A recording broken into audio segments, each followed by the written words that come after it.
Hello, and thank you for tuning in to another episode of our PAC Politics Podcast. Our podcast is brought to you by our organization, our United Resource PAC. If you don't know, we are a tax-exempt political organization.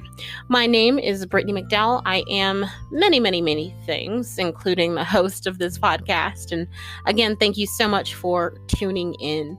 You know, at this point in the game, we could talk about a lot of things, even though there really isn't anything new to talk about.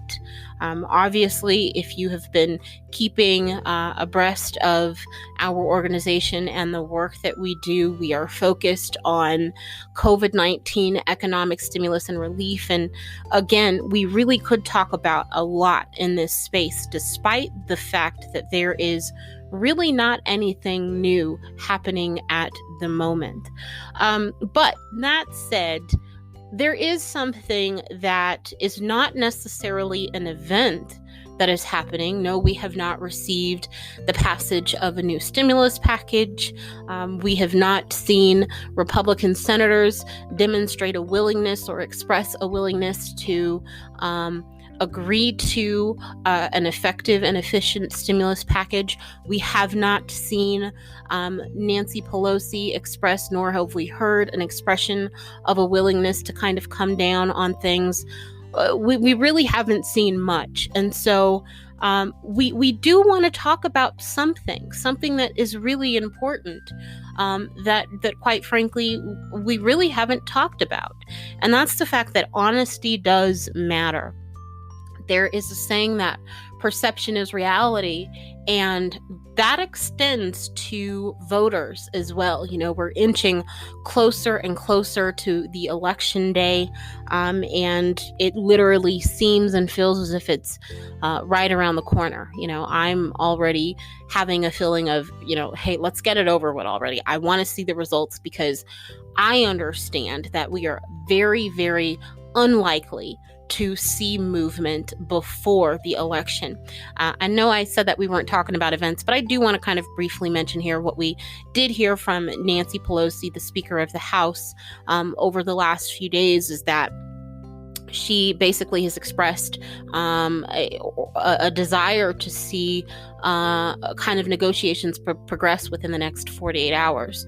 And she's expressed the fact that failure to have that occur will mean that the American people will not see a stimulus package before the election.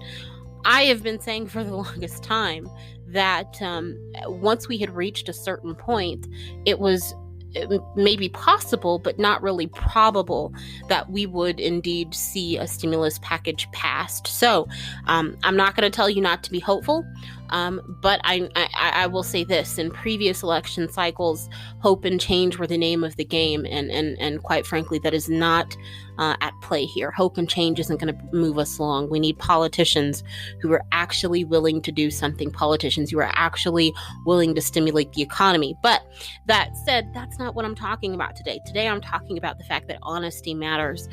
We have not talked about this, and it is something that I briefly want to discuss on today's podcast episode. You know, I mentioned that perception is reality, and yes, it does extend to political candidates. And so I want to ask the question, who voters consider at this point or in recent times to be a more honest candidate? Or do they consider Vice President Joe Biden to be more honest, or President Trump to be more honest? So let's jump into that. I'm not going to drag this episode out. So let's go. Let's get this episode started.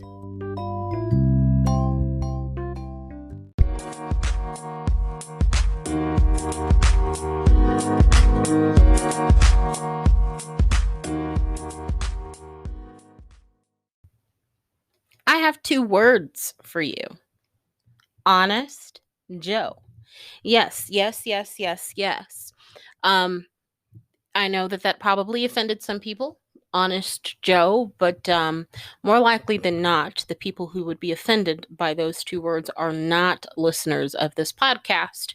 So if you've listened to recent shows, I've talked about how exactly we've ended up in this position of not having a stimulus package passed. And, we had extended the conversation and even talked about why we are most likely going to remain in this position until after the election. I'm not going to rehash that out, but I bring that up because in those discussions, the discussion about how we've ended up here and why we are more likely than not going to remain in this situation. A missing piece of that equation, a missing part of that conversation, was the fact that how politicians are perceived by voters actually matters. And there was a survey that came out the end of last month. I think it was either the 24th or 27th of last month, by pollingreport.com. I've actually attached a link in the description box below so you can see it for yourself. But I had planned to talk about the survey earlier on, closer to when it actually was released. And I'm actually glad that I didn't. Now, I understand that between then and now, things could have changed. I have not looked at further and more current research on this actual question since the actual survey was taken. And I'm pretty sure that there have been surveys and there are data sets available. But again, I have just not looked at them. But at least in this moment, I want to utilize the survey that I've attached in the description box below.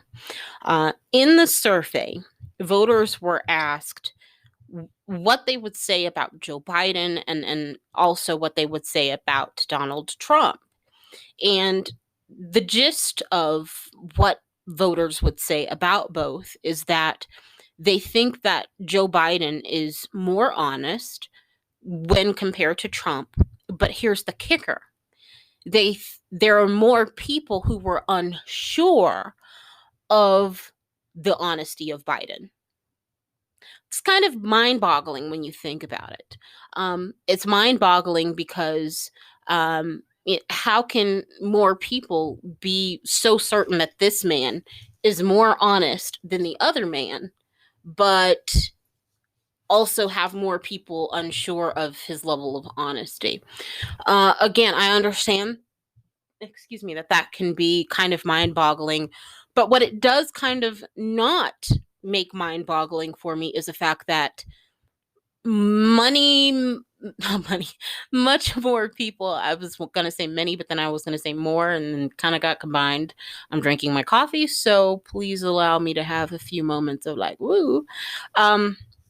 So many more people are, this survey does confirm for me that many more people are actually certain of how they feel about the level of honesty of Donald Trump. And so that absolutely can be a good thing if you are a supporter of Joe Biden, because you know that more people don't think that Trump is truthful. But then again, even though most people agree that he is not truthful, that doesn't necessarily translate into an unwillingness to go along with the flat out word that you have to use is lies, right? I know that especially on mediums where people are just reporting the news, they like to say untruths, or they like to kind of say words that kind of placate to both sides, regardless of who's wrong. Well, you're just telling a half truth. No, like the person is telling a lie. Call a lie a lie. It is what it is, right? In the words of the president. But so just because even though the Biden campaign could look at this information and say, oh, great, many more people are aware that this man is clearly, he's a liar. He's lied about a lot. He constantly lies about a lot. They can look at that and they can say, great, we're dealing with a liar, but they also can't assume that voters are against a liar. In this current political environment, especially when you look at the referendum that brought us President Trump. Um, I'm not going to say that there's kind of like a disconnect from reality, but what we have from voters is we have a willingness to kind of overlook what we would consider to be voter norms, societal norms, in order to achieve a specific thing, whether it's achieving a border wall or achieving, you know, what they might hope would be a better stock market, whatever they're willing to kind of overlook things. So just because voters have expressed that they view Trump as more of a liar than they do Biden, that doesn't necessarily mean that they are automatically going to turn against Joe Biden. On the flip side, the Trump campaign, what they can kind of draw from this is that, well, yeah, we have more people who are certain about us, but there is a higher level of uncertainty against Joe Biden. And uncertainty is more easily manipulatable than certainty. And what is the Trump campaign prone to doing? Heck, what is lying in and of itself? It's a form of manipulation, right? So if you have a candidate who is automatically seen as more of a liar than another, who has used tactics that openly are just outright manipulation. When you have a situation in which they can kind of play on manipulation to their advantage, don't be surprised if they try to do that. Now, I could speculate about either things that we have seen that have maybe been a result of this, or I could speculate about things to come that could be a result of this. But I'm not going to. What I am going to say is, even though we are dealing with the term honest Joe in terms of the Biden campaign, it's not necessarily a home run for the Biden campaign. And the fact that President Trump is seen as a liar compared to Joe Biden is not necessarily detrimental to him. It's not necessarily detrimental to his base of supporters. If anything, this actually, and it's in this kind of warped reality in which we are now, this actually, I would go so far as to say that this actually does more to benefit President Trump. The fact that he is seen as more of a liar, and the fact that more people, and this is the key thing here, that more people are unsure of Joe Biden. Most of the people, and this is what you have to understand, there are a lot of moving pieces in this current election. It's not, everything is not cut and dry. One of the things that I've heard supporters of President Biden openly, did I call him President Biden? I've said this now twice. I think I did that in the recent episode. I don't know what's going on. Who knows, right? Do I know something that I don't know that I know? But one of the things that I've heard supporters of Vice President Biden say is, and they've been honest about, not all of them, but a significant and sizable majority have been honest about the fact that people aren't necessarily voting for Joe Biden. Many more people are voting against Trump. And so when you have a candidate who more people perceive as more honest, but also more people are unsure about, and they're not necessarily throwing support his way because they genuinely support him or because they genuinely are sure about him compared to the other guy, that is yet another factor here in which, again, this kind of whole crazy environment that we're dealing with can actually, if utilized and manipulated correctly, can be used to benefit the Trump campaign. It's, again, I really feel like we are in the twilight zone. It's, this really, a lot of things that shouldn't make sense do make sense, and a lot of things that should make sense absolutely do not make sense. But I have said this several times about many different things, but in the words of the president, it is what it is. So when you look at Vice President Biden and you look at the fact that he is, when compared to Trump, considered to be a more honest candidate, um, there's really not, if you were honest, as honest as some people, are claiming that Joe is, if you were honest, you can kind of plainly see why he is where he is in this specific poll in terms of appearing to be more honest. When you look at his track record compared to Trump's track record, when you just even go so far as to simply compare the outright lies of Joe Biden, like the actual number of times and the frequency with which they occur, and compare that to Trump, it's very evident.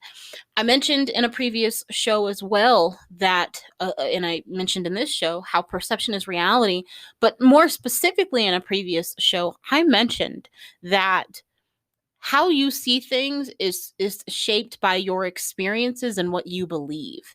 So, for instance, if you look at, for instance, the outright number of lies that Biden tells compared to Trump, and you see that Trump tells significantly more lies on a significantly more frequent basis, not to say that Biden doesn't lie, but Trump, like literally out of every probably 2 to 3 sentences, at least one of them will probably be a lie.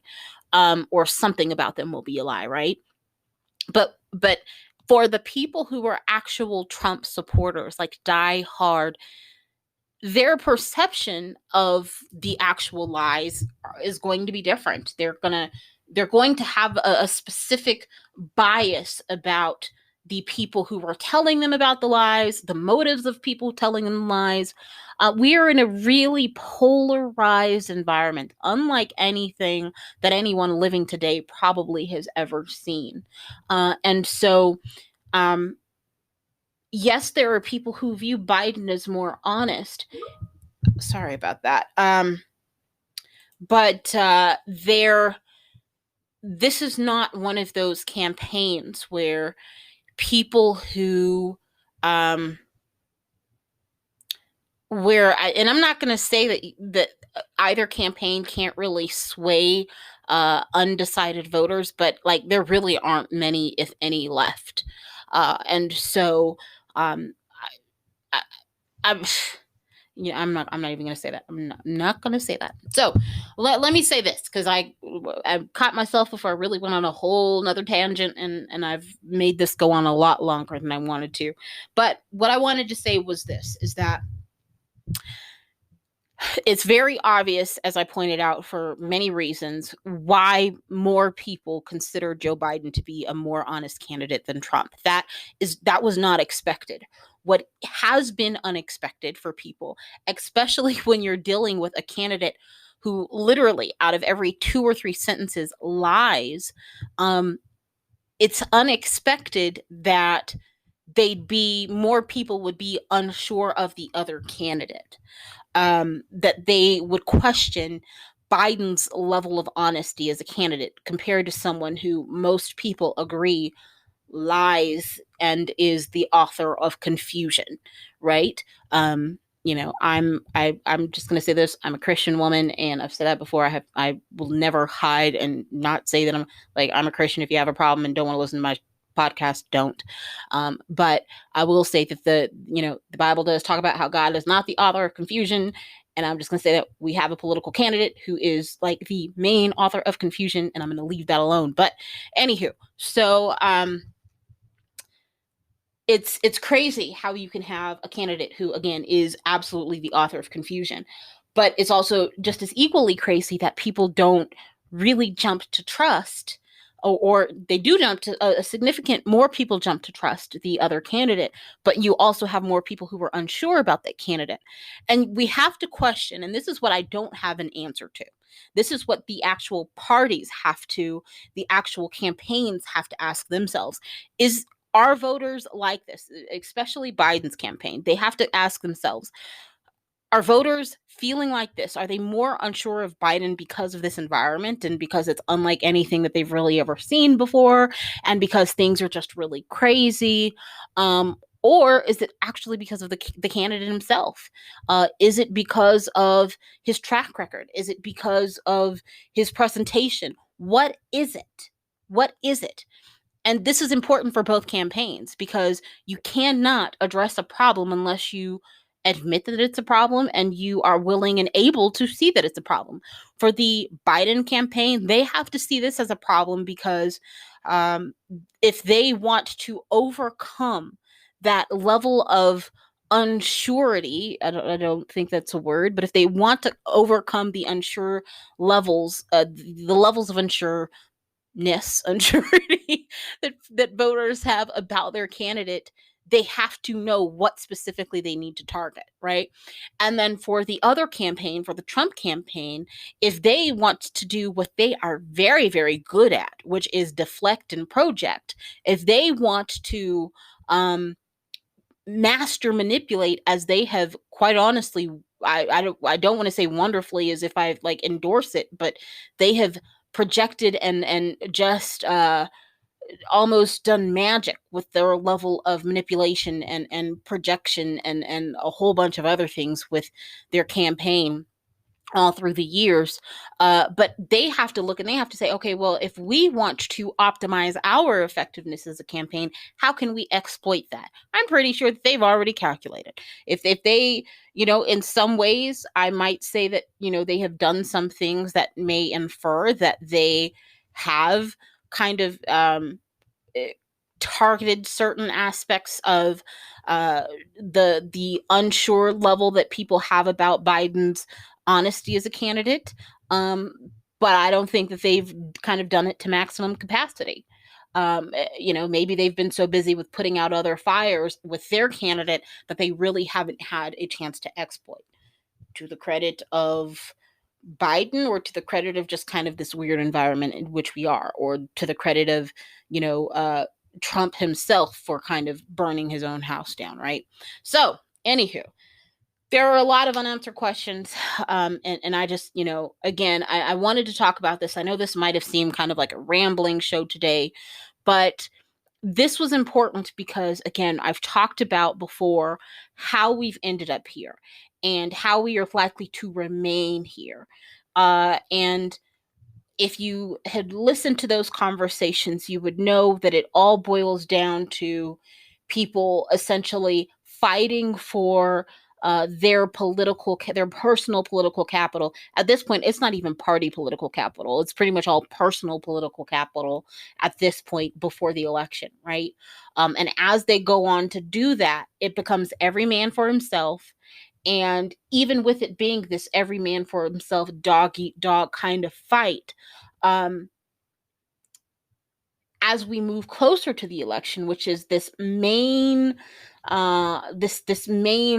kind of a checkpoint that we're moving towards,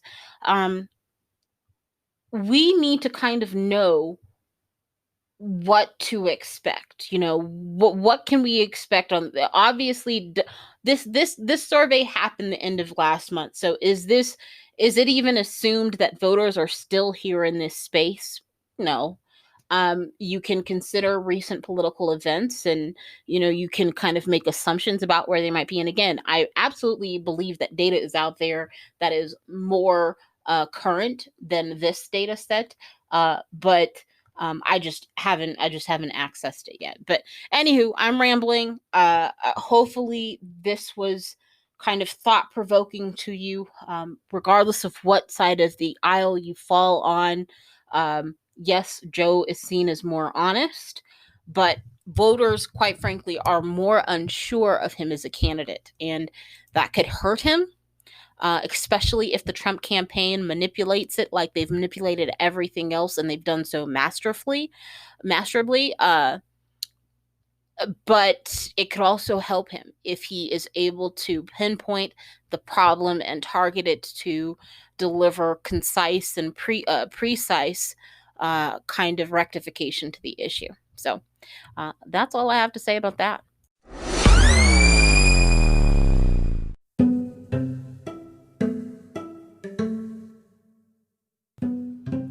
It's fall, and you know what that means, right? You can find us on Facebook. No, I know that fall and Facebook have nothing to do with each other, but they both start with the letter F. So, according to my logic, perfect time to tell you about finding us on Facebook since it is fall. Isn't that exceptional logic? By my point of view, it is. Anywho, in the description box below, you'll find a link to our Facebook page. Check us out. If you like our page, we'll be more than glad to have you. Again, find us on Facebook. Look in the description box below for the link.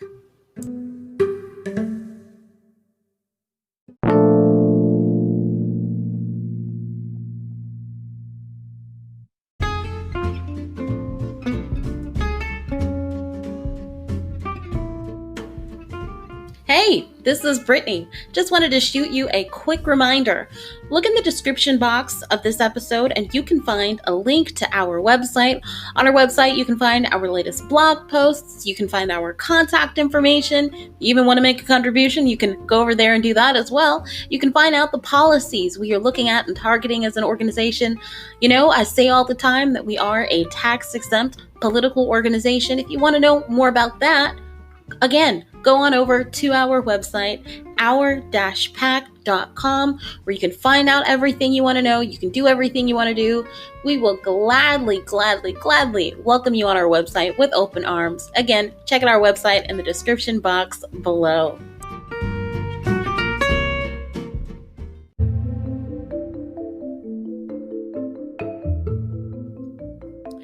All right, guys, so thank you for tuning in to this Monday episode of our Pack Politics podcast. I want you to keep in mind that as the title of this episode suggests, honesty matters, and it matters for not just good reasons, but for potentially bad reasons, such as manipulation as well. So keep that in mind as we inch forward towards the election day of our country. I mentioned earlier, I'm ready to just get it over with. The anticipation of kind of seeing what's going to happen it's not quite killing me, but almost, especially with the understanding that I have regarding the fact that what we get regarding a stimulus package, because we are more likely than not going to see stimulus before the election, what we see in the form of stimulus is heavily dependent upon the election and its results. So, we've talked about different scenarios about, who retains the House, who retains the Senate, or doesn't retain it, as well as who assumes or retains the presidency, and kind of the implications that can have on a stimulus package. Again, there's really only one optimal kind of combination.